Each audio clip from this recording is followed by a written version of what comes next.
दोस्तों 1 जुलाई से आपको पता है कि नो बैग डे, यानी कि बिना बस्ता के बच्चे स्कूल में आएंगे। इस तरह की एक स्कीम, एक नवाचार स्कूलों में किया गया है। 1 तारीख से स्टार्ट हो चुका है। अब दोस्तों इसमें करना क्या होता है आपने देखा होगा, मैं आपको पूरी डिटेल बताऊंगा। यहां पर हर शनिवार की एक कोई ना कोई थीम निश्चित की गई है। उस थीम के आधार पर ही हमें काम करना होता है दोस्तों, उसी के आधार पर हमें अपनी रणनीति बनानी होती है। तो मैं आपको आज इस वीडियो में पूरी थीम बताऊंगा। उस थीम के अकॉर्डिंग अपनी कैसे रणनीति बनानी है, आप क्या कर सकते हो और बच्चों से क्या करवा सकते हो, पूरी डिटेल आपको यहां पर मैं आपको बताऊंगा दोस्तों। तो देखिए, सबसे पहले हम जान लेते हैं कि किस शनिवार को कौन सी थीम हमारी रहेगी। देखो, सबसे पहला देखो यहां पर प्रथम शनिवार, माह का प्रथम जो शनिवार होगा उसकी थीम होगी दोस्तों राजस्थान को पहचानो। ये हमारी थीम रहेगी। थीम का नाम है राजस्थान को पहचानो। अब इस थीम को लेकर के हम कई तरह की गतिविधियां बच्चों से करवा सकते हैं दोस्तों। कैसे करवा सकते हैं? जैसे कि एक तो हम इसमें प्रतियोगिता करवा सकते हैं। किसकी? प्रश्नोत्तरी प्रतियोगिता करवा सकते हैं, वाद विवाद करवा सकते हैं, ठीक है, भाषण इत्यादि करवा सकते हैं, बच्चों से भाषण लिखवा सकते हैं, ठीक है। इसके अलावा वाद विवाद करवा सकते हैं। इसके अलावा प्रश्नोत्तरी बच्चों से करवा सकते हैं। बच्चों से क्लास वाइज बांट करके हम उनसे पूछ सकते हैं, ठीक है। किसी भी रूप में हम उनसे कर सकते हैं। बहुत सारे खेल के माध्यम से भी हम बच्चों को ये चीज खिला सकते हैं और उसमें ये ज्ञान दे सकते हैं।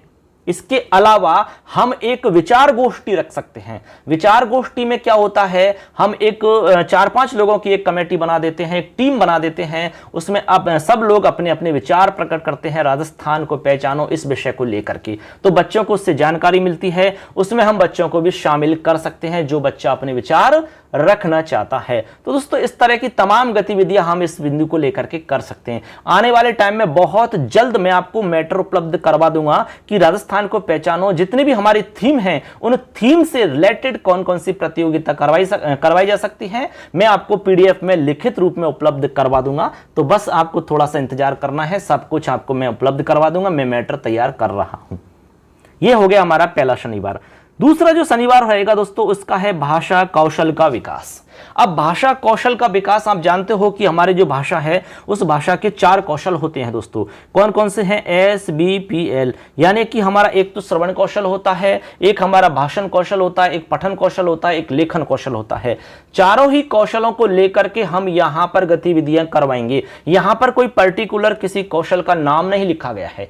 भाषा कौशल में विकास होना चाहिए, बच्चों के श्रवण कौशल में विकास होना चाहिए दोस्तों। आप जानते हैं कि अच्छा श्रोता ही अच्छा वक्ता बन सकता है। यदि हम चाहते हैं कि हमारे बच्चे अच्छे वक्ता बने, अच्छे बोलने वाले बने, तो पहले उनको अच्छे श्रोता बनाओ, ठीक है। तो उनकी जो श्रवण शक्ति है उसको अच्छा बनाइए, आप उसमें डेवलप करिए, आप उसका विकास होना चाहिए। तो बच्चों को आप सुना सकते हैं बहुत सारी चीजें जिससे कि उनके अंदर भाषा कौशल का विकास होगा। ऐसे ही आप भाषण कौशल का विकास कर सकते हैं, उनको बोलने का मौका दे करके, ठीक है, सुनने का मौका दे करके, क्योंकि ये दोनों चीजें जुड़ी हुई हैं, श्रवण कौशल और भाषण कौशल। इसके बाद में है पठन कौशल। पठन कौशल की भी कई प्रतियोगिता करवाई जा सकती है। इसके अलावा लेखन कौशल, लेखन कौशल की कई प्रतियोगिता करवाई जा सकती है। सुंदर लेख करवा सकते हैं, आप निबंध लिखवा सकते हैं बच्चों से, ठीक है, आप स्लोगन लिखवा सकते हैं, कोटेशन लिखवा सकते हैं। बहुत सारे तरीका हैं जो हम अपना सकते हैं। ये सारे मतलब काम हम करेंगे दोस्तों, ठीक है। तो ये हमारी दूसरी थीम हो जाती है। इसके बाद में है हमारी तीसरी थीम, खेलेगा राजस्थान बढ़ेगा राजस्थान। दोस्तों ये जो हमारा शनिवार रहेगा, तीसरा शनिवार, ये टोटल डेडिकेट रहेगा खेल पर, यानी कि खेल पर आधारित हम अनेक प्रकार की खेल गतिविधियां यहां पर करवाएंगे। मानसिक खेल भी होते हैं और शारीरिक खेल भी होते हैं दोस्तों। आप जानते हैं अरस्तु जी ने एक लाइन कही थी कि स्वस्थ शरीर में स्वस्थ मस्तिष्क का निवास होता है। जब तक बच्चों का जो शरीर है वो स्वस्थ नहीं रहेगा, तब तक उनका मस्तिष्क स्वस्थ नहीं रह सकता है। इसलिए खेल हमारे जीवन का एक अभिन्न अंग है। इस खेल की बहुत अहमियत है हमारे जीवन में दोस्तों। तो बच्चों को आप अनेक प्रकार की गतिविधियां करवाइए, अनेक प्रकार के खेल उनसे खिलवाइए। खेल खेल में बच्चों को हम सिखा भी सकते हैं, बहुत सारी चीजें हम खेल खेल में बच्चों को सिखा सकते हैं। छोटे बच्चों को तो विशेषकर इस विधि से हम बहुत सारी चीजें सिखा सकते हैं उनको। इसके बाद में आगे चलते हैं तो हमारा जो चौथा शनिवार होगा वो है मैं वैज्ञानिक बनूंगा। देखिए दोस्तों, सब तरह की बातें यहां पर शामिल की गई हैं। अब इसमें क्या करना है, आपको मैटर इकट्ठा करना है, जितने भी वैज्ञानिक हुए हैं उनसे संबंधित आप अपनी कुछ जानकारी इकट्ठी कर सकते हैं, बच्चों को बता सकते हैं।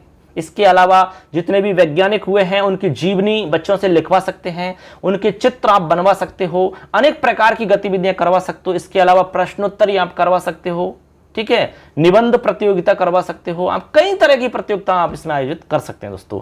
अब लास्ट है हमारी 5वां शनिवार, इसमें है बाल सभा मेरे अपनों के साथ। इसमें बाल सभा का आयोजन होगा। अब बाल सभा में दोस्तों ऑल ओवर सबको लेकर के आप गतिविधि करवा सकते हैं। इसमें आप खेल की कुछ गतिविधि करवा सकते हैं, ठीक है, छोटे छोटे बच्चों की कुछ खेल खिलवा सकते हैं।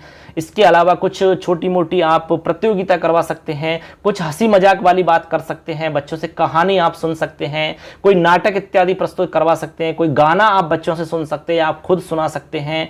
ऐसे बहुत सारी प्रतियोगिता हम करवा सकते हैं दोस्तों। तो ऐसे करके मैंने आपको एक एक शनिवार की थीम पर आपको बात बताई कि किस तरह से आप प्रतियोगिता करवा सकते हो, किस तरह से आप बच्चों में डेवलपमेंट कर सकते हैं दोस्तों।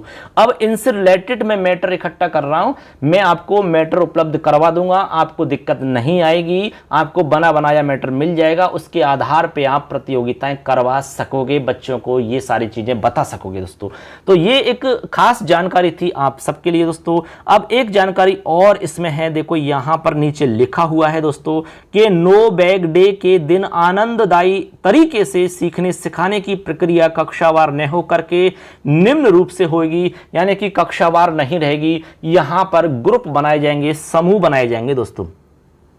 अब समूह किस तरह रहेंगे, देखो हमारा एक समूह रहेगा दोस्तों कक्षा 1 से लेके 2 तक का, उसका नाम रहेगा अंकुर।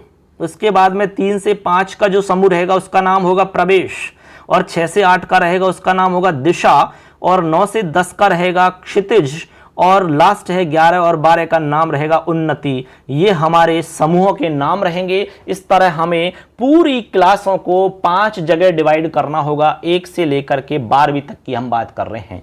अब उनके अलग अलग नाम रख देंगे, अंकुर, प्रवेश, दिशा, क्षितिज और उन्नति, ठीक है। उसके बाद में आप अपनी गतिविधि करवा सकते हैं। क्या करवा सकते हैं मैंने आपको एक आइडिया बता दिया दोस्तों, ठीक है। तो ये वीडियो हमारा कैसा लगा आपको जरूर बताना है, और इसमें कोई आपका सवाल है, कोई सुझाव है तो आप बता सकते हैं दोस्तों। और चैनल को सब्सक्राइब करना नहीं भूलें, क्योंकि सभी अपडेट आपको हम यहाँ उपलब्ध करवाते हैं दोस्तों। तो बहुत जल्द मैं आपको लेकर आऊँगा, सारा मैटर उपलब्ध करवाऊंगा दोस्तों। तो धन्यवाद, देखते रहिए, सुनते रहिए। मैं आप सबका दोस्त लखनलाल माली। जय हिंद, वंदे मातरम।